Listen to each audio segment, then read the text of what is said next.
So since we've gotten the reflection, one thing that we have noticed tremendously is how much when people walk in here, the shaking and vibrations that we get from the rig itself. We didn't have this in our previous rig. Stay tuned because we're going to show you a product that helps alleviate, if not eliminate, some of that motion.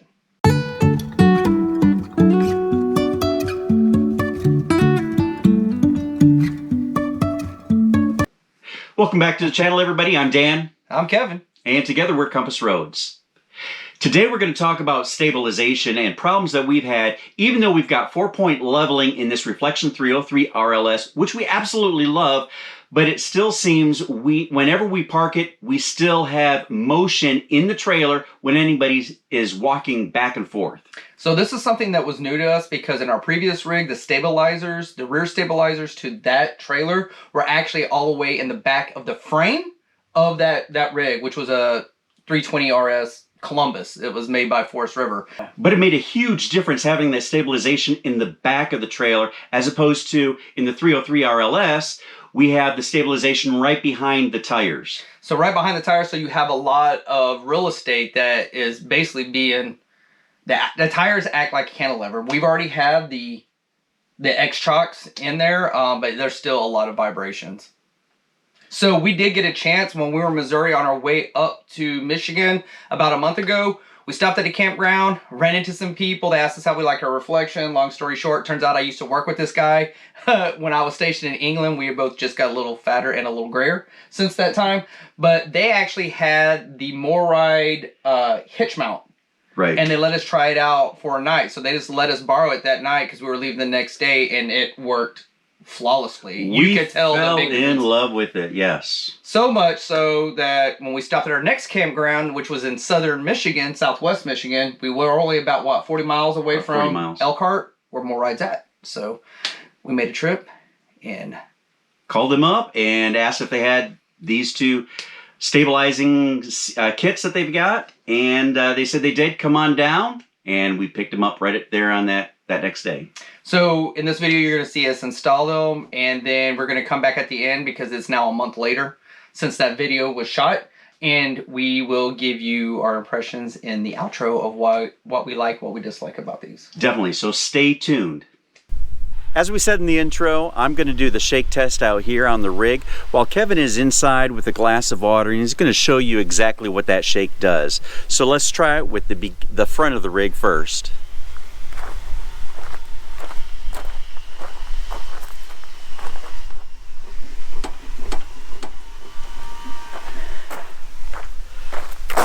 So hopefully you could see that. That's the front. I shook it 5 times. You can see how much it swayed back and forth from side to side.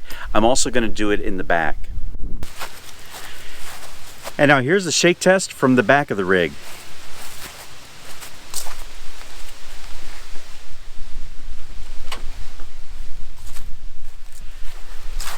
So as you can see, we're actually shifting back and forth from side to side tremendously on both the front and the back because of the way our stabilizers and front landing gear is already set up.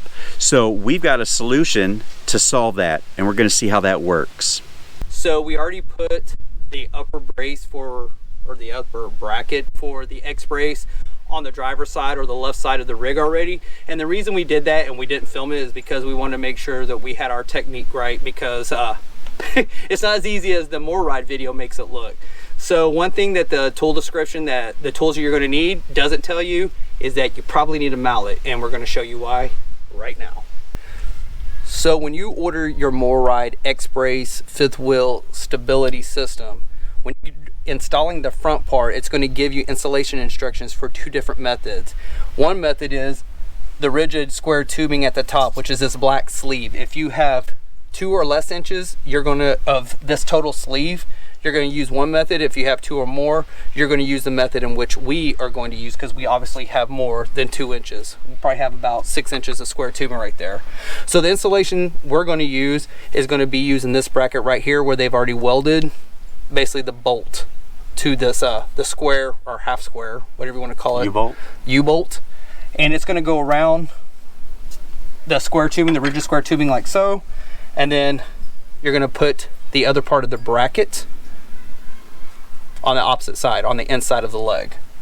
So when you get your installation instructions, it's going to give you the tools and everything that you need to use to put these on. One thing it doesn't tell you, and that's why we did the driver's side first already, is that we had to use a mallet. We had to use a rubber mallet because it's not as smooth as it looks in the MORryde video.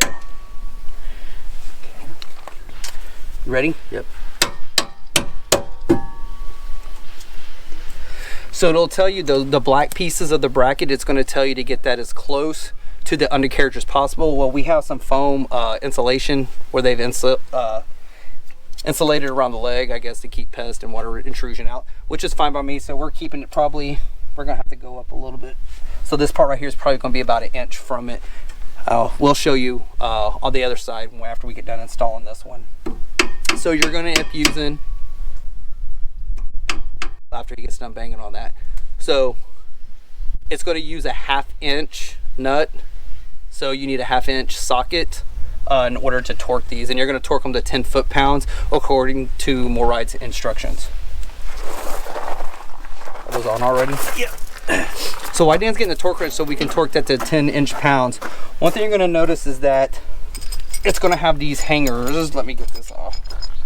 It's going to have some of these hangers on here. So on the driver's side, we wanted them face towards the back like this. On the back side of the leg, facing the back of the rig. On the passenger side of the rig, or your door side, we actually put it's going to be facing the front of the fifth wheel. The reason being is because when it makes the X, you want one bar going behind the other one. So you need to make special note of that when you're installing these, that you get them the corresponding ones per side, because it's going to have the same one that's going to go on the bottom. When we do the install, you'll see what we're talking about, to where those rods can actually go from one end to the other, because they're not going to crisscross. One bar is going to be behind the other bar.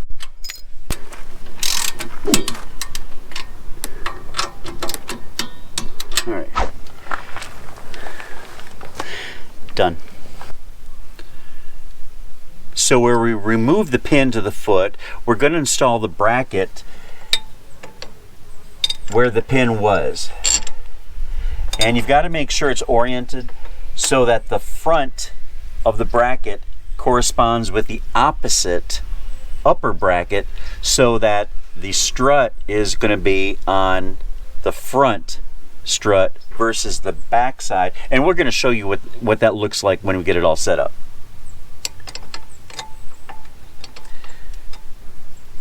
This is a 9/16 nut, and it does say to put it in for 10 foot-pounds.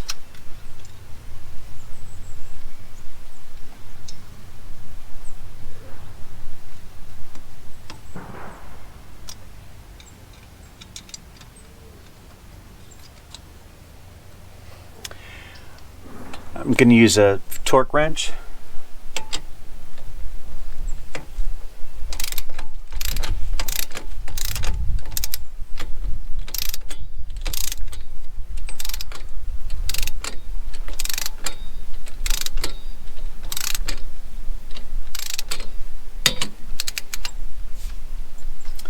That should be it for this bracket.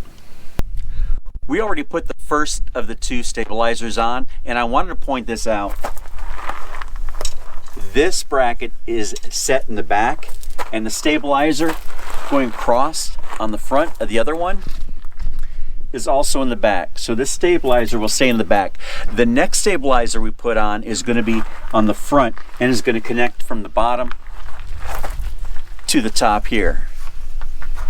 So when you receive your X-Brace stabilizer kit from MORryde, when you get the struts out, this part is going to be ran all the way in. Per their instructions, they only want 1 inch of thread showing before you install these onto your landing gear legs. We've already took the time and measured these out already on both ends. So when you do this, it's going to be on both ends of each stabilizers. So you're going to have to measure 4 times to make sure you have 1 inch of thread showing at each inch, or at each end. We've already removed the pins here. We're going to install this one now, and we're going to show you how you can tighten them and how you reinstall the pin.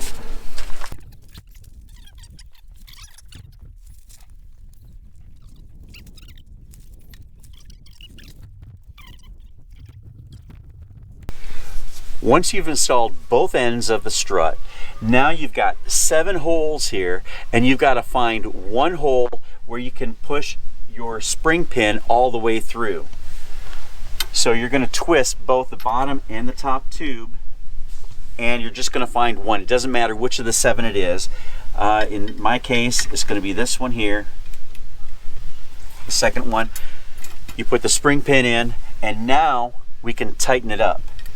To tighten it up, all you do is twist it.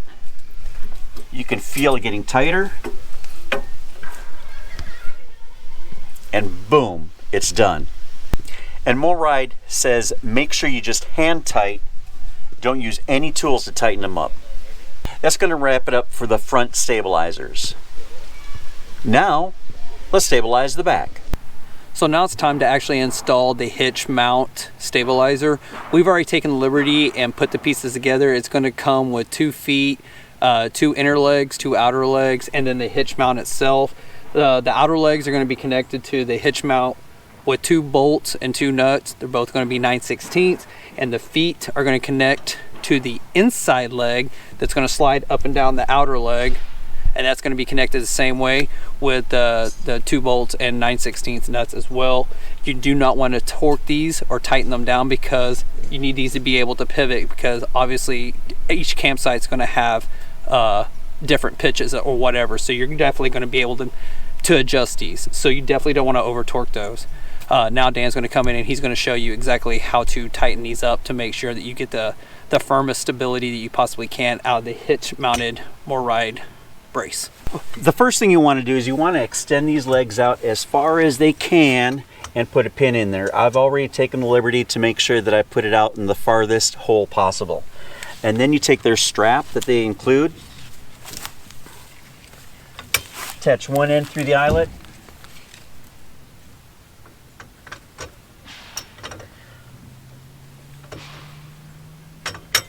the second through the eyelet, and then tighten it up, ratchet up.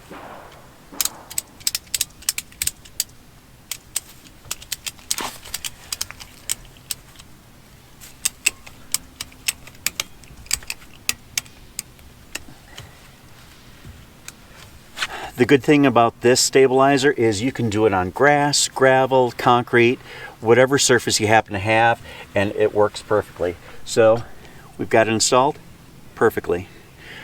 Don't forget, you want to protect your investment by purchasing an optional lock that you can pin in to your 2-inch receiver. Now that we have both the front and the back stabilizers installed, let's go ahead and do a shake test and see how well the rig is now.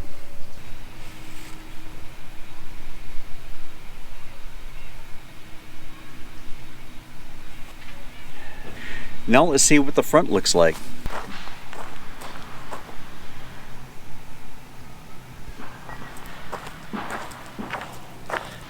I can already tell that the stabilizers are working great on both the front and the end, just from the outside itself. So that's it pretty much in a nutshell. We have had these 2 different stabilizers by MORryde on our rig for the past month, and we stayed at 5 separate campgrounds with 5 different conditions. And one thing I wanted to tell you that I showed you in the video is you can use it in grass, gravel, or concrete. We use them in all 3, and there is a difference depending on which one you use it to. Now, the campground that we're staying at right now is grass, so what we're doing is we're using the Lego tiles to put underneath the feet, and that helps a lot. You're going to see the most or the best stability when it is a concrete pad and you have everything on the concrete pad. Right now, our stabilizers are down, but like he said, the hitch mount is in the grass. It's overshot so we can have room to park the truck. But it still gives us enough. I do not feel, when Ava flips around in her kennel, which is kitty corner from where I'm at right now, you can feel it, but not anymore, not since we've had these stabilizers on. MORryde makes a great product. I would say if you're looking for something for stability right now, and you don't want to get both systems, I would probably recommend the hitch mount over the X-Brace right now. But if you have the money and you want to splurge, I would say get both. You couple that with the X-Chocks and the wheels, and we still move, but not even close. I wouldn't say even a quarter, half of what we were doing earlier. It's just a reminder that we're living in an RV. It is. So we hope this video has brought you some knowledge on either one of the stabilizers that we use by MORryde. If you have them, or you inquire, or you have any questions about them, please leave them down in the comments below. We love to answer the few comments we get. We don't get very many comments, but we would love to hear your thoughts on the stabilizers themselves, if you have them, or just if you have any questions about it. Or if you have any other stabilizers that you're using that you really love. So if you got any value of this video, please give it a thumbs up and consider subscribing to our channel. It really helps us a lot. And we want to thank you for reaching over 500 subscribers on Thanksgiving Day. So that was very appreciative. We're on a roll now. And if you want to be notified the next time another video comes out, well, go ahead, hit that bell icon, and you'll be notified by YouTube. But until next time, where will the road take you? What are you doing? Stand up. I get it. Charlie horse. I know. I was crouched down.